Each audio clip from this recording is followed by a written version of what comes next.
شدید سردی میں گرما گرم کافی کے 2 سے 3 کپ نہ صرف آپ کو چست اور متحرک رکھنے میں مدد دیتے ہیں بلکہ کئی بیماریوں سے بھی بچاتے ہیں۔ لیکن طبی ماہرین کا کہنا ہے کہ اگر آپ ذہنی دباؤ، اعصابی تناؤ یا نیند کی کمی کا شکار ہیں، یا آپ کو معدے کے السر کی شکایت ہے، آپ ہائی بلڈ پریشر کے مرض میں مبتلا ہیں، دل کی دھڑکن میں بے قاعدگی، پرانے سر درد یا اکثر مائیگرین کی شکایت رہتی ہے، تو بہتر ہے کہ آپ کافی نہ ہی پئیں۔ بلا شبہ دنیا بھر میں چائے کے بعد سب سے زیادہ پیا جانے والا مشروب کافی ہے۔ کہا جاتا ہے کہ مغربی ممالک میں تقریباً 70% لوگ دن کا آغاز کافی پی کر کرتے ہیں۔ اس وقت پاکستان سمیت دنیا بھر میں ہاٹ اینڈ کولڈ کافی یعنی گرم اور ٹھنڈی دونوں اقسام کی کافی یکساں مقبول ہیں۔ عام طور پر کافی کا استعمال اس کے تیز ذائقے کے علاوہ سستی اور جسمانی تھکاوٹ دور کرنے کی غرض سے کیا جاتا ہے۔ تاہم خیال رہے کہ بعض افراد کے لیے زیادہ کافی نقصان دہ بھی ہو سکتی ہے۔ دراصل کافی میں کیفین کی واضح مقدار پائی جاتی ہے، اور ظاہر ہے جتنا بڑا کافی کا کپ ہوگا کیفین کی مقدار بھی اتنی ہی زیادہ ہوگی۔ اگر آپ 1 کپ کافی صبح سویرے استعمال کرتے ہیں تو یہ ایک اچھی روٹین ہے، لیکن اس کے ساتھ ہی اگر آپ اپنی نبض کی رفتار تیز محسوس کریں، یا آپ کو بار بار ٹوائلٹ جانا پڑ رہا ہو، یا نیند کی کمی اور اعصابی تناؤ محسوس ہو رہا ہو، تو پھر شاید اس کی ایک وجہ کافی بھی ہو سکتی ہے۔ اس حالت میں آپ کو کافی کا استعمال محدود یا بالکل ترک کر دینا چاہیے۔ کافی کی دریافت 6 صدی عیسوی میں ایتھیوپیا میں ہوئی۔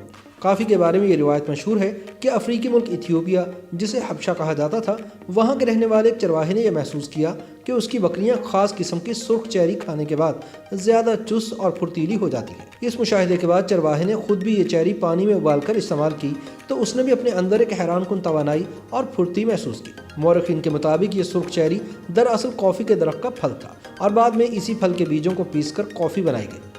افریقہ کے عرب ممالک میں کافی کی مقبولیت کے بعد 600 صدی عیسوی میں وہاں اس کی باقاعدہ کاشت ہونے لگی۔ معروف مفکر اور رازی کے مطابق پرانے وقتوں میں عربوں کے ہاں کافی کا استعمال بہت عام تھا۔ سلطنت عثمانیہ میں 10ویں صدی عیسوی میں کافی مقبول ہوئی، اور اسے قہوہ یعنی طاقت دینے والی غذا کا نام دے کر دوا کے طور پر بھی استعمال کیا جانے لگا۔ ترکوں نے ہی اسے یورپ میں متعارف کروایا، اور 17ویں صدی عیسوی تک یورپ والے بھی کافی کے شیدائی ہو گئے۔ مسلمانوں نے ایشیا اور یورپ کے جن ممالک میں بھی فتوحات حاصل کی، وہاں کافی متعارف کروائی۔ کہا جاتا ہے کہ قہوے سے ہی بعد میں لفظ کافی بنا، جو پوری دنیا میں معروف ہے، بلکہ گھریلو سطح پر کافی کا رواج اب کاروبار بن چکا ہے۔ دنیا میں پہلی کافی شاپ ترکی کے شہر استنبول میں سن 1554 میں قائم ہوئی تھی۔ اس وقت دنیا کے 70 سے زائد ممالک میں کافی کاشت کی جاتی ہے، اور اس کی 80 سے زائد اقسام ہیں۔ برازیل، ویتنام، انڈونیشیا، کولمبیا اور ایتھیوپیا کا شمار کافی کی پیداوار کے لحاظ سے سر فہرست ممالک میں ہوتا ہے۔ اس وقت یمنی موقع، ذائقے، خوشبو اور ملائمت کے اعتبار سے بہترین کافی قرار دی جاتی ہے۔ کافی کے بیج کافی کے درخت پر لگنے والی سرخ چیری کے اندر ہوتے ہیں۔ جب چیریز پک جاتی ہیں تو ان کو توڑ کر خشک کر لیا جاتا ہے، اور اس کے بیجوں کو نکال کر بھون لینے کے بعد پیس لیا جاتا ہے۔ کافی میں بنیادی جزو کیفین وافر مقدار میں پائی جاتی ہے۔ مثال کے طور پر کافی کے ایک کپ میں تقریباً 100 گرام کیفین موجود ہوتی ہے۔ یہ بھی ایک دلچسپ حقیقت ہے کہ کافی میں پائی جانے والی کیفین کو بہت عرصے تک انسانی صحت کے لیے نقصان دہ تصور کیا جاتا تھا، لیکن طویل تحقیق کے بعد سائنسدان اس نتیجے پر پہنچے ہیں کہ کافی ایک فائدہ مند مشروب ہے، اور کافی کے 2 سے 3 کپ روزانہ بہت سی بیماریوں سے بچاتے ہیں۔ ایک تازہ ترین ریسرچ سے ثابت ہوا ہے کہ کافی کے استعمال سے پروسٹیٹ کینسر اور بریسٹ کینسر کا خطرہ بہت حد تک کم ہو جاتا ہے۔ اس کے علاوہ میگنیشیم اور کرومیم کی بدولت کافی ٹائپ 2 شوگر میں بھی مددگار ثابت ہوتی ہے، اور یہ خون میں شوگر کی مقدار کو کنٹرول کرتی ہے۔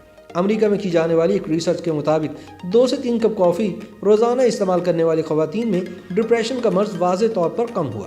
دن بھر کتنی کافی استعمال کریں؟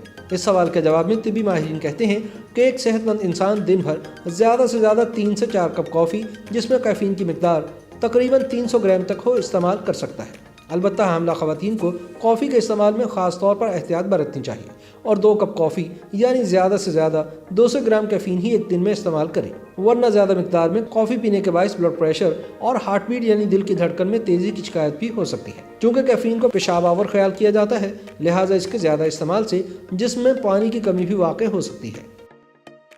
YouTube پر گوگلی نیوز دیکھنے کے لیے youtube.com کی سرچ بار میں googly news T V type کریں۔ گوگلی نیوز کے پیج پر سرخ رنگ کے سبسکرپشن والے بٹن پر کلک کرنا نہ بھولیے۔ YouTube پیج پر اپلوڈ ہونے والی ویڈیوز سے باخبر رہنے کے لیے بیل آئیکن پر کلک کیجیے۔ آپ کو ہر نئی ویڈیو کے بارے میں نوٹیفیکیشن موصول ہو جائے گا۔